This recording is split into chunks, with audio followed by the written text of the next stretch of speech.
Okay, so without really trying, I came across two more influencers on Instagram. One is a trainer who professes that you can work out like this person has with no pre workout meal and no post workout meal, fasting for days and working out without losing any muscle. And posts a lot of Jordan Peterson's stuff, how he only eats beef, salt, and water. Um, I bet you he hasn't gained any muscle either. The fact that you can maintain muscle on a fast, that your body slows down burning muscle and fat and all these things for survival mode um, has been studied a little bit. The only benefit that I've ever seen to fasting so far that you can't get from, you might be able to get, but so far all the benefits I've seen from fasting you can get from a calorie restriction, and a lot of them are benefits. But I did just see a study that suggests that it can help your gut microbiome fasting, which would make a little sense if you give your stomach a rest from digestion and a chance to build up some bacteria. That might be a good thing. The other that I came across today is of course, a functional nutritionist. So a functional nutritionist that takes about 6 months to get that degree. Um, Whereas I have a 4 year degree, a 1 year internship, and 75 hours of continuing education credits every 5 years. But be that as it may, this person is a little bit confused because they talk about, um, they make it sound like people just started having heart attacks in the 1900s. Um, they also tell the story of how it was studied that cholesterol contributed to heart disease. And I don't know if it's necessarily true, but if it is true that it was a faulty study, I've seen different in real life. And also, this person neglects to mention anything else that was happening around the mid 1950s, the increase of slaughterhouses, the big rise in fast food because of that. They don't mention anything about the amounts of butter and saturated fat and meat and how that would affect it. They don't talk about, of course, like most of these influencers, they don't talk about calories. Um, on another post, this person talks about, and you got to be careful for this when someone says never or nobody, they say nobody can handle sugar and that sugar makes children hyperactive, which is a myth. It does, I have seen a study where it does make children with attention deficit hyperactivity disorder hyperactive based on, she says, because of high blood sugar. That's actually based on the big amount of sugar and the rise in the insulin hormone and epinephrine and adrenaline being associated with that, and actually hypoglycemia, not what she says, hyperglycemia. Um, but basically, in normal children, now again, if you're a parent and you see hyperactivity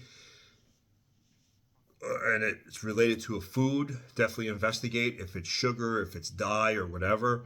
But there was one faulty study in the 70s. There's been 12 studies that disprove it since.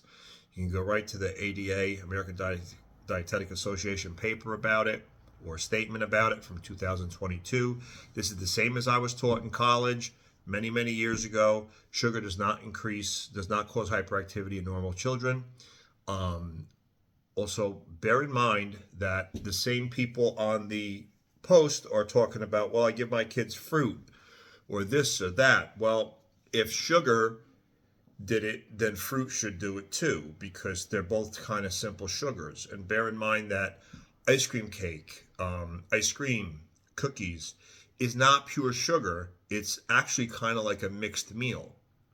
By a mixed meal, I mean, when you eat like protein, carbs, and fat, you eat grilled chicken, butter on your rice, butter on your vegetables, and that makes it so that you don't have a spike in blood sugar, which is not a bad thing for most people if you're not diabetic. We're talking about non-diabetic kids. I don't know about their weight. So sugar gets blamed for a lot of things. Sugar makes you tired. Sugar makes you hyper.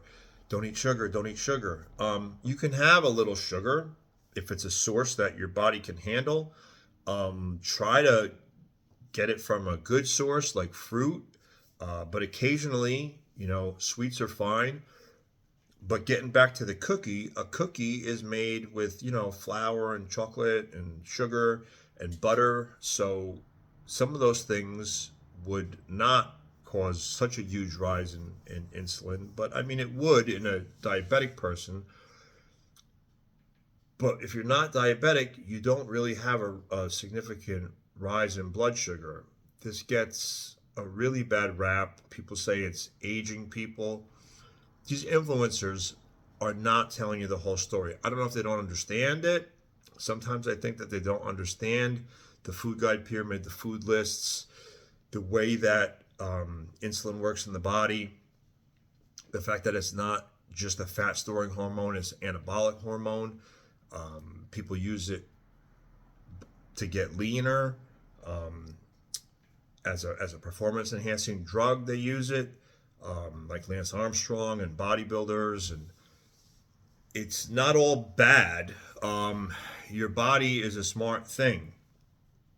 Going back to the gentleman with the fasting, he thinks that it has no effect on his workouts, and he's a trainer or whatever. But I could tell you, there's hundreds of thousands of bodybuilders that would say the complete opposite, that you're going to gain more muscle if you have the right amount of energy and a post-workout meal, eating before and after. They would never really lift weights fasted.